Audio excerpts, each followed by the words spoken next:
हमारे चैनल को सब्सक्राइब कीजिए, लाइक कीजिए। हमारी वीडियो को पसंद आती है तो शेयर लाजमी कीजिए।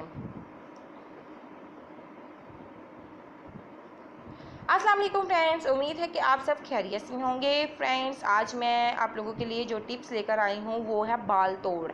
ये रुखसार पर भी हो जाता है, दाढ़ी पर भी हो जाता है और सर में भी हो जाता है। तो ये जिन लोगों के मौजूद है और ये जो रेमेडी बता रही हूँ ये बहुत ज़्यादा ज़बरदस्त है और ये बहुत कारआमद रेमेडी है, तो ज़रूर ट्राई कीजिए। जिन लोगों को बाल झड़ हो जाता है या बाल तोड़ जो बोलते हैं इसको, आप लोगों ने ले लेना है असली सुरमा। आप लोगों ने असली ही सुरमा लेना है, 10 ग्राम आप लोगों ने असली सुरमा लेना है, नकली सुरमा नहीं लेना।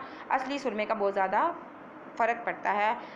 आप लोगों ने असली सुरमा लेना है किसी अच्छी सी दुकान से, और नारियल का ऑयल 2 चम्मच आप लोगों ने इसमें डालना है। उसके बाद आप लोगों ने 1 चम्मच प्याज का अरक आप लोगों ने डालना है। तो आप लोगों ने ये तीनों चीज़ें मिक्स कर लेनी है। असली सुरमा आप लोगों ने 10 ग्राम लेना है और उसके बाद आप लोगों ने ये मिक्स करने के बाद एक दिन आप लोगों ने अपने सर पर लगाना है। और याद रहे कि आप लोगों ने दोबारा इसको अपने सर पर अप्लाई नहीं करना।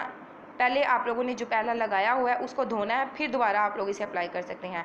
आप लोगों ने ये नहीं करना कि पहले लगाया हुआ है फिर थोड़ी देर बाद उसके ऊपर दोबारा लगा दिया जाए, नहीं। आप लोगों ने ऐसे 10-15 दिन में आप लोगों का ये मसला हल हो जाएगा। अगर आप लोगों का ये मसला 10-15 दिन में हल नहीं होता तो आप लोगों को मुसलसल 2 माह ये अमल करना पड़ेगा। अगर वीडियो पसंद आती है तो लाइक कीजिए, सब्सक्राइब करना ना भूलिए। Thank you for watching my video.